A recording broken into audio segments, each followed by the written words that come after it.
છેલ્લા 3 દાયકાથી આણંદ અને ચરોતર પંથકમાં શેર બજારમાં પોતાનું આગવું સ્થાન ઊભું કરનાર અને સફળતાના શિખરને આંબનાર જેકે સિક્યુરિટીઝ પ્રાઇવેટ લિમિટેડ આણંદનો 30મો સ્થાપના દિન સાંસદ મિતેશભાઈ પટેલ, સીવીએમના અધ્યક્ષ ભીખુભાઈ પટેલ, ચરોતર આરોગ્ય મંડળના રાકેશભાઈ, આણંદ સેવા સેતુ ટ્રસ્ટના જીતેન્દ્રભાઈ પટેલ, સુધાબેન પટેલ, સરદાર પટેલ એજ્યુકેશન ટ્રસ્ટના managing trustee Bhikhubhai Patel, GIDC એસોસિએશનના પ્રમુખ હેમલભાઈ પટેલ, સંસ્થાના મેનેજિંગ ડિરેક્ટર પ્રણવ પટેલ વગેરે મહાનુભાવોની ઉપસ્થિતિમાં ઉજવણી કરવામાં આવી હતી।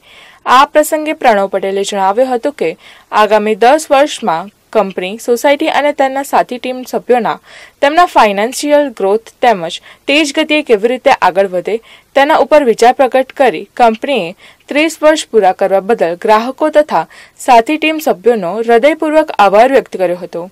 ઉપસ્થિત મહાનુભાવો, આમંત્રિતો, ગ્રાહકો વગેરે સેવાકીય પ્રવૃત્તિઓ કરતી સંસ્થાઓને ચેક અર્પણ કરવામાં આવ્યા હતા। ઉપસ્થિત સૌ મહાનુભાવો દ્વારા પ્રણવ પટેલને શુભકામનાઓ પાઠવવામાં આવી હતી।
So, congratulations to everyone.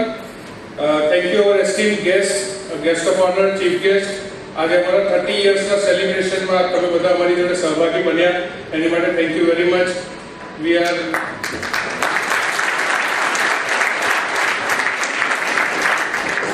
it's proud moment for all of us, the whole team JK हमारी बधानी माटे कि आज हमने 30th year में जो प्रवेश करियो छे અને જે ગ્રોથ જોયો છે એ ગ્રોથને આગળ લઈ જવા માટે અમે લોકો શું પ્લાન કરે છે।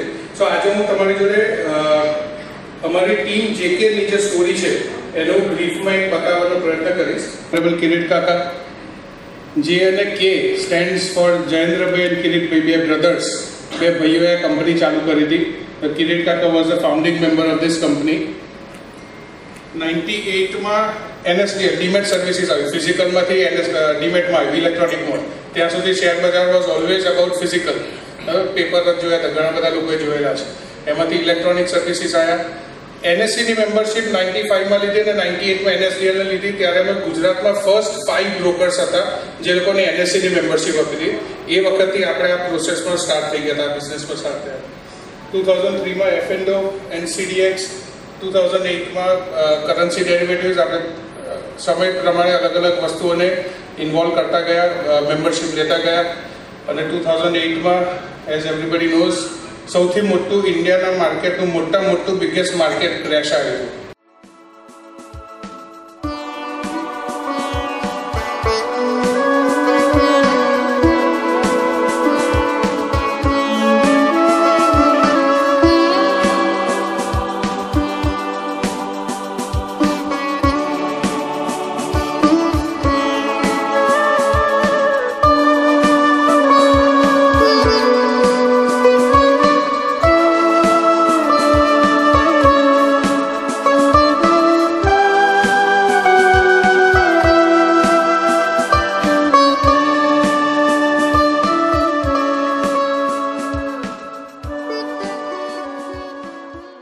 JK Securities 30 years journey આપણે બધાએ જોઈએ ને 30 years થી અને પહેલા 5 બ્રોકર તરીકે ગુજરાતમાં સ્થાન અને એમાં પણ આણંદ જિલ્લામાં, એટલે આપણા માટે એક પ્રાઉડની મોમેન્ટ હતી.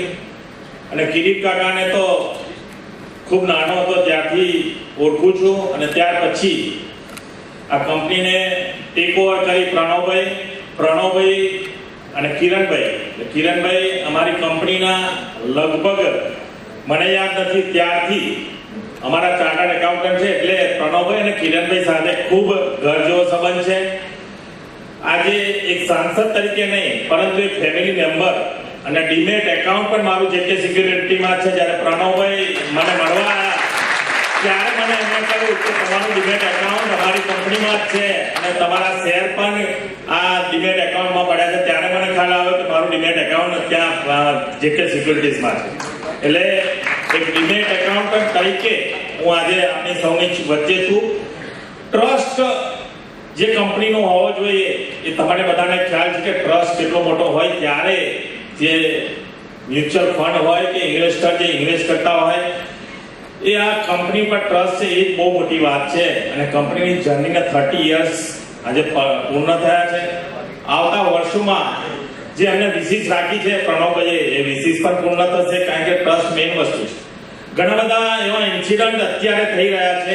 એક બે ઇન્સિડન્ટ હું તમને વાત કરીશ કે જ્યારે ટ્રસ્ટની વાત આવે છે અને જ્યારે કોઈને કોઈ રીતે આપણે આણંદ જિલ્લામાં ઘણા બધા એવા એજન્ટ ખૂટ્યા નીકળ્યા છે કે ઇન્વેસ્ટરને ત્યાં જાય છે, ઇન્વેસ્ટ કરાવડાવે છે.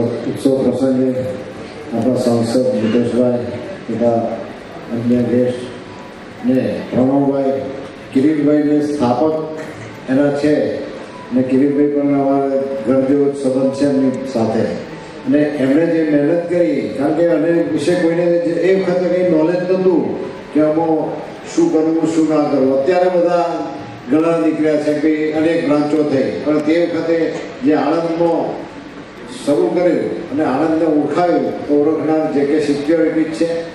અને 30 વર્ષ આજે થયા. 30 વર્ષમાં છેલ્લા 10 વર્ષમાં જે પ્રોગ્રેસ કર્યો કે પ્રણવ ડાયનેમિક છે, એટલે પ્રોગ્રેસ એટલો કરેલું છે ને જરૂર આનાથી 10 ગણું કરશે.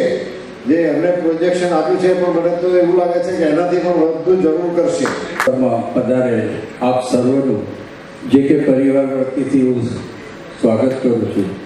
હું એટલે કહી શકું કે તમારું સ્વાગત કરું છું કારણ કે હું પણ બિનકાયદાકીય આ પરિવારનો મેમ્બર તો છું. શરૂઆત કરીએ JK સિક્યોરિટીઝ અને આજ 30 વર્ષની ચેનની, તો અહીંયા 3 મહાનુભાવો જે છે, શાયદ એમના થોટ્સ, એમના એક્ટ અને એમની કાર્યચાહક પદ્ધતિના લીધે જ આપણે અહીંયા હાજર છીએ. હું એમ માનું છું કે 3 વડીલોને, જે કિરીટભાઈ છે જે સ્થાપક છે, પછી કિરણભાઈ છે અને પછી રમેશભાઈ છે, આ 3 ન હોત તો શાયદ આપણે આજે ન હોત. અને એ 3 ના હોત તો પ્રણવ ના હોત. મને એમ લાગે છે કે 3 વડીલો છે અને આપણે બધા યંગ છે તો આપણે પણ ઊભા થઈ જતા કાર્ય. મિત્રો, પ્રણવે વચ્ચે એક વાક્યમાં જ્યારે એની સ્પીચ આપતો હતો ત્યારે કહ્યું હતું કે આ શહેર એટલે સટોડિયાના બજારમાં ક્યાં બધા ફસાઈશું ને આ છે તે છે. તો સાચે જ શહેર એટલે સટોડિયું જ હતું. અરે એટલી બધી અણાવડત હતી કે સેન્સેક્સના પણ સોદા થતા હતા, ખબર છે? તો મારું સેન્સેક્સ લેજો, આજે સેન્સેક્સ વધ્યું, પેપરવાળા લેતો એટલે પેલા ગામડાવાળા કંઈક મારા સેન્સેક્સ લેજો, પેલા લેવા લીધું કરું.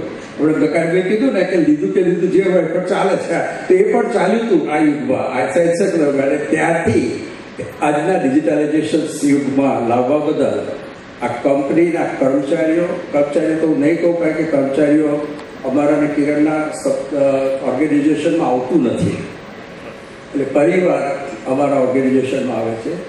તો પરિવાર અને પ્રણવ અને એના તમામ સ્ટેક હોલ્ડર્સનો હું ખૂબ હૃદયપૂર્વક આભાર માનું. It's not a small feat. It is a huge milestone which any company would like to achieve. પણ આપણે તો અહીંયાથી આગળના સપના ખૂબ સુંદર જોયેલા છે. જેકેની શરૂઆતમાં જ્યારે એ એરા હતો ને ડીમેટ વાળો, ત્યારે કોઈ એવું કહે કે અમારા શેર અમે જેકેમાં મૂકી આવ્યા છે. JK started the demat facilities in Anand. તો ડીમેટ બહુ વધારે લોકોને ખબર નથી, પણ એવું કહેવામાં હતું અમારા શેર જેકેમાં પડ્યા છે.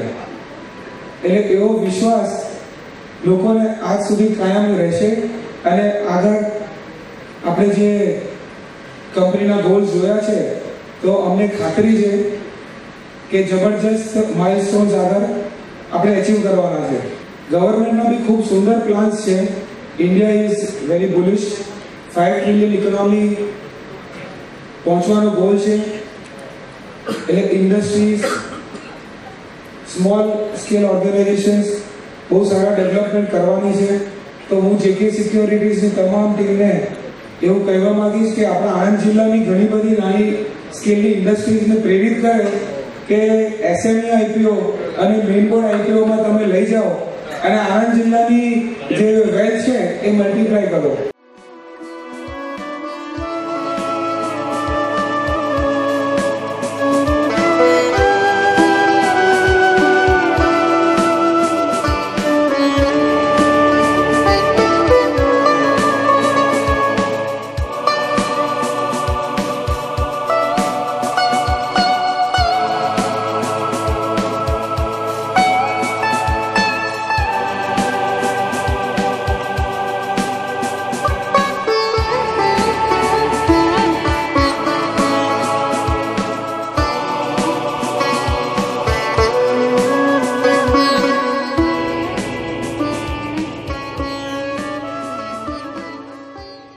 મારું નામ પ્રણવ કિરણભાઈ પટેલ છે. હું મેનેજિંગ ડિરેક્ટર જેકે સિક્યોરિટીઝ છું. આજે અમે લોકો જેકે સિક્યોરિટીઝના 30 વર્ષ પૂરા થઈ રહ્યા છે, એના સેલિબ્રેશન માટે અમારી ટીમ જોડે અમે લોકો એક સેલિબ્રેશનનો આયોજન કર્યો છે. અમારી એન્યુઅલ કોન્ક્લેવ રાખી છે, જેમાં વિશેષ મહાનુભાવોને બોલાવીને અમારી ટીમમાંથી બી જે લોકોએ સારું કામ કર્યું છે એ લોકોને એવોર્ડ આપીને અમે એ લોકોને સન્માન આપવાના છે. અને આજે થોડુંક અમારે મારા કસ્ટમર્સ અને મારા બિઝનેસ પાર્ટનર્સ જેમના લીધે આજે અમારી કંપની આ લેવલે પહોંચી છે, એ લોકોને વિશેષ થેન્ક યુ કહેવા માટે, આભાર વ્યક્ત કરવા માટે આજે અમે લોકો બધા ભેગા થયા છે. સેબીનું જે એલિગેશન છે એ પ્રાઇવેટ લેવલે છે. મને નથી લાગતું એનાથી શેર બજારની ઉપર બહુ ઇફેક્ટ આવી જોઈએ, કારણ કે અલ્ટિમેટલી શેર બજારમાં કંપનીઓના પ્રોફિટ્સ અને એ લોકોના એના ઉપર જ વધારે વેલ્યુએશન્સની ઇફેક્ટ આવતી હોય છે. એટલે એનાથી મને નથી લાગતું શેર બજારમાં આપણા રોકાણકારોને લાંબા સમયમાં કોઈ બી એના લીધે પ્રોબ્લેમ આવી શકે. રોકાણમાં હવે અમે લોકો જે છેલ્લા 10 વર્ષમાં દસકામાં અમે ચેન્જ જોઈએ છે, એમાં લોકોનામાં ધીરજ આવી ગઈ છે. પહેલાં કરતાં સટ્ટા ઓછા થઈ ગયા છે અને લોકો હવે સમજે છે કે લાંબા ગાળામાં કેવી રીતે પૈસા બનાવી શકાય અને કેવી રીતે લાંબા ગાળામાં સારું ઇન્વેસ્ટમેન્ટ કરી શકાય.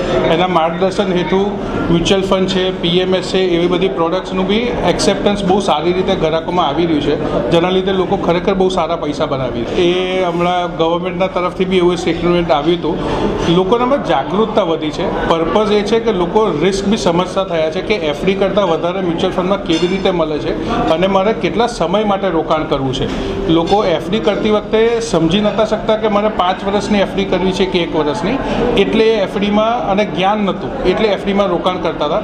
હવે લોકોને જાગૃત જાગૃત થઈ છે અને સમજણ પડી છે એટલે મ્યુચ્યુઅલ ફંડ બાજુ વધારે આવી રહ્યા છે કે ભાઈ થોડોક સમય વધારે રાખીશું તો રિટર્ન સારું મળશે, એ રીતે જાય છે. મારા પ્રમાણે સ્કેમ તો લાગતું નથી કશું. હા, ચોક્કસ સ્તરે અમુક શેર્સમાં અમુક સેક્ટર્સમાં વેલ્યુએશન્સ મોંઘા થાય છે, પણ એવું સામે અમુક સેક્ટર્સને વેલ્યુએશન્સ સસ્તા બી છે, એટલે મને નથી લાગતું એટલું બધું અત્યારે જોખમ તરીકે બીવા જેવું છે.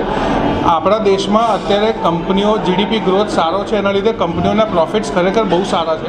પ્રોફિટ્સ વધી રહ્યા છે એટલે શેર બજાર વધી રહ્યું છે, એ જોવું અગત્યનું છે. પ્રોફિટ્સ ના વધે ને શેર બજાર વધે તો જ જોખમ છે. અત્યારે મને નથી લાગતું એટલું મોટું રિસ્ક છે.